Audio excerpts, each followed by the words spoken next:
이어서 바른 시각으로 보는 바른경제 시간입니다. 오늘도 바른경제연구소 강신철 교수 자리했습니다. 교수님 어서 오십시오. 예, 안녕하세요. 예, 저도 오프닝에서 말씀을 드렸지만 대전시가 지방채를 관리하겠다 이런 선언을 했습니다. 여러 지역에서 시행되고 있던 사업들 줄인다 이런 발표들이 이어지고 있는데 오늘은 대전시의 재정 상태가 정말 어떻길래 심지어 시민들의 호응이 높았던 사업까지도 줄이거나 폐지하겠다고 하는 것인지를 좀 꼼꼼히 짚어보는 시간 갖겠습니다. 교수님 먼저 대전시의 재정 상태를 어떻게 보고 계십니까? 그 대전시 예산 담당관이 이제 발표한 자료를 보면은요, 대전시 채무가 코로나19에 대응하고 그 장기 미집행됐던 그 공원 그 토지 보상비 등으로 지난 그 민선 7기 4년간 채무가 급격하게 증가해서 1조 원에 달하고 있다. 그리고 미래 세대에 대한 지속적 부담으로 작용을 하고 있어서 신규 지방채 발행을 최소화하고 계획적으로 이걸 상환해서 재정 건전성을 높이겠다 이렇게 발표를 했습니다. 그러니까 재정 건전성이 되게 안 좋은 것처럼 지금 보도는 나오고 있습니다. 예. 근데 이게 대전시만의 특별한 상황은 일단 아닌 거잖아요. 그렇죠. 이게 지난 2년간 모든 지자체가 코로나19에 대응하기 위해서 재정 지출을 급격히 늘렸거든요. 그러니까 대전시만 보면은 2020년에만 재작년이죠. 대전시 자체 예산으로 재난지원금 70억 원을 지원했고 작년에만 12 5천억 원을 지원했거든요. 네. 그러니까 이때 부족한 자금 마련을 위해서 지방채를 발행했고 이건 전국의 모든 지자체들이 공통적으로 겪은 상황입니다. 네. 그러니까 대전시만의 특수한 상황이라고 하면은 2020년에 10년간 미지급했던 그 도시공원 토지 구입비로 1,390억 원을 마련하기 위해서 지방채를 발행했다는 것인데요. 이걸 제외하면 한마디로 민선 7기 4년 동안 대전시의 재정 상태가 특별히 나빠진 것은 없습니다. 네. 실제로 다른 지자체들과 비교해보면 어떻습니까? 그러니까 전국 17개 광역자치단체 채무가 지난해 말 기준 전체 34조 원 정도 되고요. 이 가운데 채무 비율은 서울이 22.6%로 가장 높고 대구가 19.4%, 그리고 부산과 울산이 각각 18.5%를 기록하고 있습니다. 그리고 지난해 말 그 기준 대전 그 자치단체 채무 비율 상위 10위 안에 대전시는 안 들어가 있습니다. 네. 그러니까 다시 말해서 다른 지자체와 비교해 볼 때 대전시의 채무 비율은 낮은 편이라는 뜻인데요. 평균적으로 낮다는 거잖아요. 좋다는 그렇죠. 거고요. 네. 그러니까 대전시의 지난해 채무 비율이 10.45%니까 17개 시도 평균인 13%보다도 낮고요.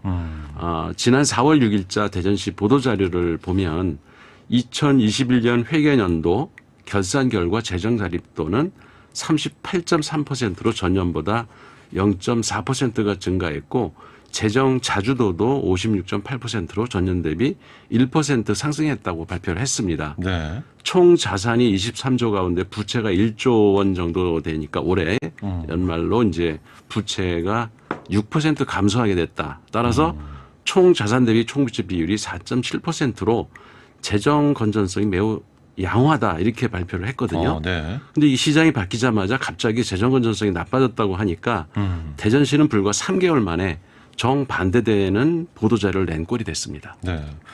근데 어쨌든 최근에 발표들을 보면 올해 말이 되면 채무가 이제 1조 원을 넘을 것이고 채무 비율도 14%가 될 것이다. 네. 이게 시민 한 명이 지게 되는 빚이 한 70만 원 정도 네. 그렇게 빚이 진다고 하니까 시민들 입장에서 큰일이구나. 뭔가 우리가 개선을 해야겠구나. 이런 불안한 느낌이 이제 드실 수 있는 건데. 그렇죠. 시민들 네. 입장에서는 그런 생각을 가질 수밖에 없는데요.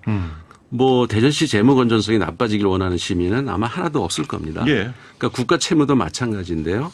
하지만 한 국가가 경제 상황이 안 좋을 때 그 채무를 국민 개개인이 지느냐 아니면 국가가 질 것이냐 하는 문제가 생기는데요.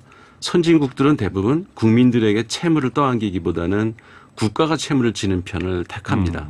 일본은 무려 그 국가 채무가 266%나 되고 미국은 137%인데 반해서 우리나라는 46%밖에 안 되는데도 마치 나라가 망할 것처럼 떠드는 사람들이 있죠. 이렇게 이야기하면 미국이나 일본은 기축통화국이기 때문에 국가 채무 비율이 높아도 되지만 우리나라는 기축통화국이 아니니까 위험하다 이런 말들을 하는데요. 사실 그 국제 기준을 보면은 미국은 기축통화국이 맞습니다. 하지만 일본은 기축통화국이 아니고요. 게다가 그 기축통화국도 아니면서 우리와 경제 규모가 비슷한 스페인의 국가 채무 비율이 119%, 이탈리아가 156%, 이렇게 모두 100%를 넘고 있는 선진국들이 많습니다. 그렇습니다. 소위 유럽의 선진국들. 예. 네. 그러니까 이와 같이 선진국들은 경제가 어려울 때 채무를 국민에게 떠넘기기보다는 국가가 떠안는 편을 선택한다는 거죠. 예. 그러니까 코로나19처럼 이렇게 대규모 전염병으로 인한 예상치 못한 특수한 상황이 벌어졌을 때 이런 재난 상황. 대전 시민들에게 이렇게 정말 힘드니까 알아서 하십시오가 아니라 시가 나서서 채무를 떠안는 것이 낫다라는 거잖아요. 그렇죠. 그러니까 2021년 OECD 자료에 의하면 우리나라 가구당 가처분 소득 대비 가계부채 비율이 50%로 상당히 높거든요. 그러니까 OECD 국가들 중에서는 가계부채 비율이 거의 최하위 수준입니다. 네. 국가 채무 비율은 반대로 최상위권이고요.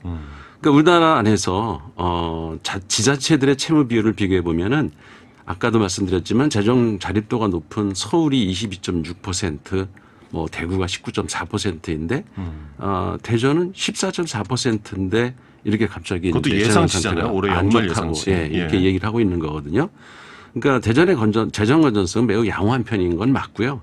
대전시가 재정 지출을 줄이면 그로 인한 고통은 사실 대전 시민이 개인이 떠나야 되지 않겠습니까? 그러니까 지난 8월부터 온통 대전 사용 한도를 50만 원에서 그러니까 다음 달부터죠. 그렇죠. 30만 원으로 네. 줄이고 그리고 캐시백 비율도 10%에서 5%를 줄이면 그동안 이제 온통 대전을 쓰던 시민들 호주머니에서 매달 3만 5천 원씩 이제 뺏어가는 셈이 되고요. 연간으로 따지면 한 42만 원씩 가처분 소득이 줄어드는 겁니다.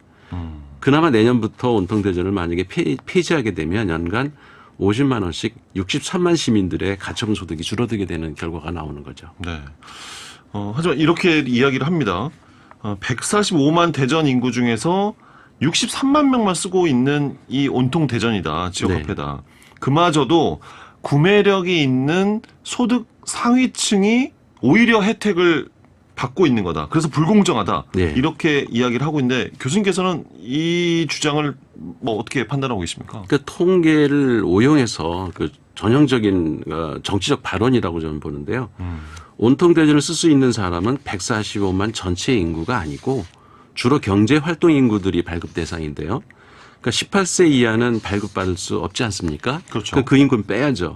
그리고 부모가 보호해야 되는 청소년층이나 자녀가 그 부양하는 노령층은 온통대전 카드를 직접 발급받아 쓰지 않고 자녀들이 쓰거든요. 아, 그렇겠네요. 그렇기 네. 때문에 실제 온통대전 카드가 필요한 사람은 대부분 사용하고 있다고 봐도 무방합니다. 그러니까 더 많은 인구 비율이 쓰고 있다는 거네요. 그렇죠. 네. 그러니까 뭐 145만 중에 63만이라면 40%밖에 안 되지만 실제 이걸 쓸 수 있는 사람들이 보면 한 100만 명 정도밖에 안 되거든요. 그러니까 66만 명이 이미 쓰고 있기 때문에 이게 일부 특수층이나 고소득층만 쓰는 게 아니고 대부분의 경제활동 인구가 사용하고 있다는 겁니다. 그리고 원하는 모든 시민들에게 경제적 혜택을 이보다 더 공정하게 줄 수 있는 방법이 뭐가 있는지 저는 알 수가 없습니다. 예. 그리고 무엇보다도 지역 경제, 골목 상권을 살리는데 기여하는 면이 분명히 있는 거잖아요. 그렇죠. 그러니까 사실 온통 대전은 대덕구에서 시작된 그 대덕 이로움 지역 화폐가 이제 모태가 됐는데요. 대덕 이로움이 골목 상권 살리는데 크게 효과가 있다는 것이 먼저 검증이 돼서 사실 대전시 전체가 적용하는 그 적용받는 온통 대전으로 이제 확대가 되는 거죠. 이거 뭐 대전 시민들은 다 아는 얘기입니다. 그러니까 온통 대전은 민선 7기 대전시 정책 가운데 대전 시민이 가장 좋아했고 가장 성공한 정책입니다. 시민들이 꼽았었죠. 그렇죠. 온통 대전이 사라지면 대전 시민들의 소비 심리가 위축이 되고 자금이 역외로 유출되면 지역 경제도 사실 악화가 될 것이고요. 그만큼 지방세 수입도 줄어들 것이 뻔합니다. 그러니까 대전시의 재정을 건전하게 만드는 게 아니라 오히려 대전시 재정을 악화시킬 우려가 훨씬 더 크다는 생각이 듭니다. 그렇다면 이렇게 대전시가 재정 지출을 좀 줄이겠다 이런 정책에 대해서는 전반적으로 어떻게 평가를 하시나요? 그러니까 지금까지 살펴본 것처럼 대전시의 채무 비율은 다른 지자체에 비교해도 전혀 나쁘지 않고 재정 자립도도 향상되고 있어서 재정 건전성을 걱정할 단계는 아니라고 봅니다. 코로나19 확진자가 다시 늘어나고 있고 또 지난 2년간의 그 코로나 여파 그리고 미국의 고금리 정책, 러시아 우크라이나 전쟁 등 그 여러 가지 이유로 고물가, 고환율, 고금리 등 그 경제적 상황이 나빠지고 있는데 거기다가 시의 재정 지출까지 줄여서 대전 시민들의 소비 심리를 위축시키고 개인 시민들에게 경제적 어려움을 떠넘긴다면은 회복할 수 없을 지경으로 경제적 상황이 더 악화될 우려가 크기 때문에 경제적 위기가 어느 정도 될 때까지는 재정 지출을 좀 늘려서 오히려 지역 경제를 좀 살리는 정책을 폈으면 좋겠습니다. 예, 알겠습니다. 자, 바른경제연구소 강신철 교수와 함께했습니다. 고맙습니다. 예, 고맙습니다. 대전, 세종, 충남 대세남의 오늘을 심도 있게 짚어보는 시간 5시엔 대세남